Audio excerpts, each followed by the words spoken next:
Azad Samaj party के संस्थापक और भीम आर्मी चीफ चंद्रशेखर आजाद उर्फ रावण, जो कि नगीना सीट से सांसद भी है, उनका एक ऑडियो सोशल मीडिया पर काफी ज्यादा वायरल हो रहा है। हालांकि आपको ये बता दें कि ये ऑडियो जो है उनकी ex girlfriend doctor Rohini Ghavri की ओर से ये एक्स अकाउंट पर पोस्ट किया गया है। इस ऑडियो में आखिर क्या है जिसकी वजह से चंद्रशेखर आजाद उर्फ रावण पर सियासी भूचाल सा आने वाला है, और क्या वो 2027 के विधानसभा चुनाव में बीजेपी का साथ देने वाले हैं? ऐसे तमाम सवाल हैं जो कि इस ऑडियो के तहत अब खड़े हो रहे हैं। सबसे पहले आपको सुनाते हैं वो ऑडियो जो कि डॉक्टर रोहिणी घावरी ने अपने सोशल मीडिया अकाउंट एक्स पर पोस्ट किया है। सुनिए। जो मेरे खिलाफ जाएगा इस इलेक्शन में, वो चाहे कांग्रेस हो चाहे समाजवादी, जो भी मुझे नुकसान पहुंचाने के लिए आएगा, उससे मेरी फिर जो है ना वो सीधे जिंदगी भर के लिए सीधे रहेगी, चाहे मुझे बीजेपी की मदद क्यों ना करनी पड़े बाद में इनकी खाल तारने के लिए। ये मेरे लिए वो है लास्ट बैटल। इस बैटल में अगर कोई घुस गया मुझे डिस्टर्ब करने के लिए, समाजवादी के लोग प्रयास कर रहे हैं, अगर इसमें कोई घुस गया ना तो फिर मुझसे बुरा नहीं होगा उनके लिए कोई। दरअसल आपको बता दें कि डॉक्टर रोहिणी घावरी, जो कि पीएचडी स्कॉलर है और स्विट्जरलैंड में जॉब कर रही है, वो चंद्रशेखर आजाद उर्फ रावण की एक्स गर्लफ्रेंड कही जाती है, और वो लगातार सोशल मीडिया पर चंद्रशेखर आजाद उर्फ रावण पर लगातार जुबानी हमले कर रही है। इससे पहले वो यौन उत्पीड़न का आरोप भी लगा चुकी है। लेकिन फिलहाल ये जो ऑडियो है जिसमें चंद्रशेखर आजाद उर्फ रावण ये कहते नजर आ रहे हैं, जैसा कि ऑडियो में जिक्र किया गया है कि ऑडियो किसी और का नहीं बल्कि चंद्रशेखर आजाद उर्फ रावण का है, जिसमें वो ये कहते नजर आ रहे हैं कि चाहे समाजवादी पार्टी हो या चाहे कांग्रेस हो, अगर मुझे थोड़ा सा भी नुकसान पहुंचाने की कोशिश की तो मैं इनकी खाल उधेड़ कर रख दूंगा। और साथ ही वो ये कहते नजर आते हैं कि इसके लिए मुझे बीजेपी का साथ ही क्यों ना देना पड़े। तो ऐसे तमाम बातें इसमें इस ऑडियो के जरिए कही गई है। अब आपको बता दें कि फिलहाल एबीसी न्यूज यानी कि हम इस ऑडियो की पुष्टि नहीं करते हैं, लेकिन ये ऑडियो लगातार सियासी भूचाल सा लाने वाला है यहां पर चंद्रशेखर आजाद, जो कि नगीना सीट से सांसद हैं। और ये भी उस समय हो रहा है जब 26 नवंबर, जी हां, संविधान दिवस के दिन मुजफ्फरनगर में चंद्रशेखर आजाद उर्फ रावण संविधान रैली निकालने जा रहे हैं। अब उनकी एक और बड़ी परेशानी खड़ी होती नजर आ रही है। दरअसल डॉक्टर रोहिणी घावरी की ओर से साफ तौर पर कहा गया है सोशल मीडिया के जरिए कि वो इस रैली का हिस्सा बनेगी। आपको बता दें कि डॉक्टर रोहिणी घावरी, जो कि लगातार चंद्रशेखर आजाद उर्फ रावण पर जुबानी हमले कर रही है, और अब वो खुद कह रही है कि वो इस रैली का हिस्सा बनेगी, मंच पर चंद्रशेखर आजाद उर्फ रावण के साथ बैठेगी और जनता को संबोधित भी करने वाली है। और इस बीच पुलिस भी उनका साथ देगी। अगर उन्हें थोड़ी सी भी खरोच आई तो इसका जिम्मेदार कोई और नहीं बल्कि नगीना सांसद चंद्रशेखर आजाद उर्फ रावण होगी। लगातार वो इसी तरीके की शिकायत भी कर रही है। एफआईआर चंद्रशेखर आजाद उर्फ रावण के खिलाफ वो दर्ज भी करवा चुकी है।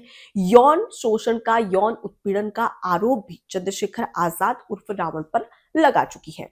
और ये पहली बार नहीं है जब उन्होंने किसी तरीके का ऑडियो पोस्ट किया हो, जबकि इससे पहले भी चंद्रशेखर आजाद उर्फ रावण का ऑडियो कहकर उन्होंने अपने सोशल मीडिया अकाउंट एक्स पर कई सारे ऑडियो पोस्ट किए, जिसमें अगर हम बात करें तो एक ऑडियो उनका काफी ज्यादा वायरल हुआ था, जिसमें वो ये कहती नजर आ रही थी कि इस ऑडियो में जिसकी आवाज है वो चंद्रशेखर आजाद उर्फ रावण की है, जिसमें वो ये कहते नजर आ रहे हैं कि काशीराम साहब पर लगातार मायावती, जो बहुजन समाज पार्टी की फिलहाल सुप्रीमो है, उनकी ओर से काशीराम साहब पर यौन उत्पीड़न का आरोप लगाने का दबाव भी बनाया गया था। दरअसल उन्होंने कहा कि अगर मुझे सीएम पद नहीं दिया गया, ये मायावती कहती है काशीराम साहब से कि अगर मुझे सीएम नहीं बनाया गया तो मैं काशीराम साहब पर यौन उत्पीड़न का आरोप लगाऊंगी, सबको ये बताऊंगी, समाज के लोगों को बताऊंगी कि मेरा रेप काशीराम साहब ने किया है। और इस तरीके से उन पर दबाव बनाया गया था सीएम बनने के लिए मायावती ने। ये ऑडियो में चंद्रशेखर आजाद उर्फ रावण कहते नजर आ रहे हैं। इस तरीके की बात यहां पर डॉक्टर रोहिणी घावरी ने कही थी।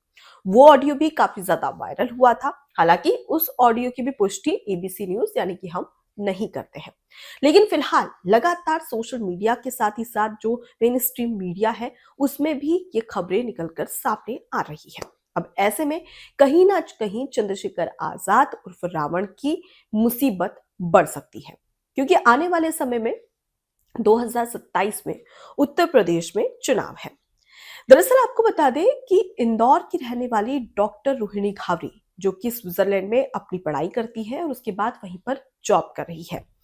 ये पीएचडी स्कॉलर है और जब ये स्विट्जरलैंड पढ़ाई के लिए गई थी तो उस समय चंद्रशेखर आजाद उर्फ रावण के साथ में इनका संपर्क हुआ था और इस बीच दोनों के बीच में प्यार होता है और इस दौरान वो 3 से 4 साल करीब एक दूसरे के साथ रिलेशनशिप में भी रहते हैं। लेकिन इसी दौरान दोनों का ब्रेकअप हो जाता है और उसके बाद डॉक्टर रोहिणी घावरी यौन उत्पीड़न का आरोप चंद्रशेखर आजाद उर्फ रावण पर लगाती है और उसके बाद लगातार सोशल मीडिया के जरिए कई ऐसे ऑडियो, वीडियो और फोटोज वो पोस्ट कर चुकी है जिससे कि चंद्रशेखर आजाद को नुकसान पहुंचाया जा सके। हालांकि वो लगातार गंभीर आरोप लगा रही है, लेकिन अब तक एफआईआर दर्ज नहीं हुई है। लेकिन वो ये कह रही है कि मैं एक दलित बेटी हूं, दलित समाज की बेटी हूं, बाबा साहेब की बेटी हूं, इसलिए मुझे न्याय मिलना चाहिए और इसके लिए मैं अपने आखिरी दम तक कोशिश करूंगी कि चंद्रशेखर आजाद उर्फ रावण को सलाखों के पीछे भेजा जाए।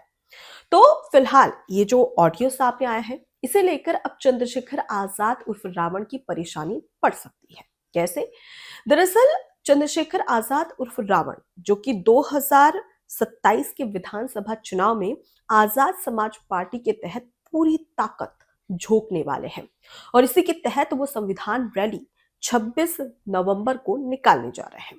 लेकिन इसी बीच रोहिणी घावरी उन पर तीखे हमले कर रही है, जिससे कहीं ना कहीं उनकी परेशानी बढ़ सकती है। फिलहाल अगर हम चंद्रशेखर आजाद उर्फ रावण की बात करें तो देखिए 2020 में इन्होंने आजाद समाज पार्टी की स्थापना की थी। उसके बाद गोरखपुर से मुख्यमंत्री योगी आदित्यनाथ के खिलाफ 2022 के विधानसभा चुनाव में वो प्रत्याशी होते हैं आजाद समाज पार्टी की ओर से। इस दौरान मुख्यमंत्री योगी आदित्यनाथ के खिलाफ वो चुनाव लड़ते हैं, लेकिन उस दौरान उन्हें हार का सामना करना पड़ता है।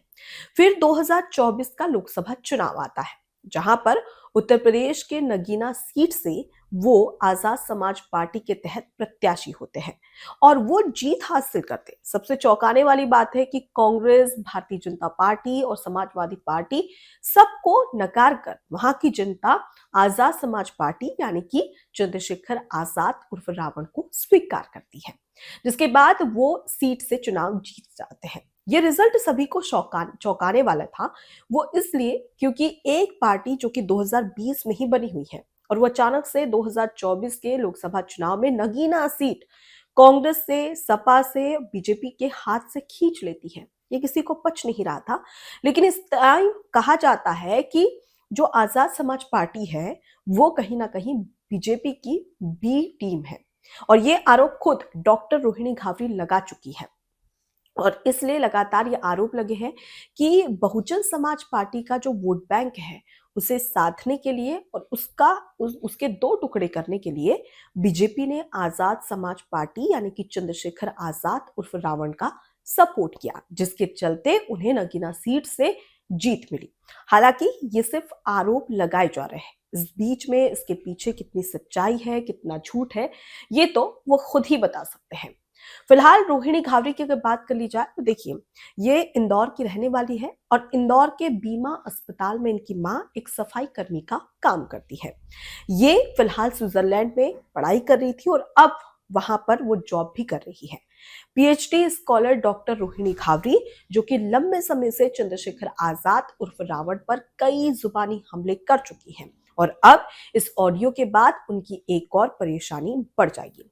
फिलहाल इंतजार होगा 26 नवंबर का। वो क्यों? क्योंकि इस दौरान मुजफ्फरनगर में चंद्रशेखर आजाद उर्फ रावण एक संविधान रैली निकालने जा रहे हैं, जो कि 2027 के विधानसभा चुनाव के तहत उनके लिए एक राजनीतिक भूमि तैयार करेगा। लेकिन इस बीच रोहिणी घावरी ने चंद्रशेखर आजाद उर्फ रावण को चुनौती दी है और कहा कि मैं इस रैली का हिस्सा बनूंगी तुम्हारे साथ में मंच भी साझा करूंगी और जनता को संबोधित भी करूंगी। जो करना है, जो बनता है वो कर लो, लेकिन मैं ऐसा करके दिखाऊंगी जिसमें पुलिस भी मेरा साथ देगी। इसलिए सबको इंतजार होगा 26 नवंबर का कि आखिर इस संविधान रैली में डॉक्टर रोहिणी घावरी क्या करती है। फिलहाल इस ऑडियो ने पूरे सोशल मीडिया पर धूम मचा कर रखी है और एक बार फिर से जुबानी हमले के तौर पर यहाँ पर डॉक्टर रोहिणी घावरी को देखा जा रहा है।